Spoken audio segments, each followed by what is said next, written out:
Hello everyone, welcome back to this channel.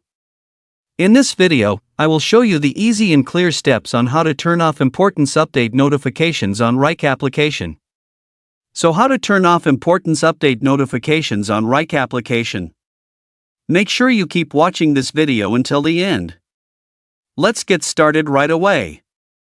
Firstly, open the Wrike app on your Android device. This is the initial screen of the Wrike app. Next, tap the three-line icon at the bottom right. Tap New Settings. Tap Push Notifications. Tap Manage Inbox Notifications. And tap Importance Update. So that's it, tutorial how to turn off importance update notifications on Wrike application. Thank you for watching. I hope this video was helpful. See you in the next video.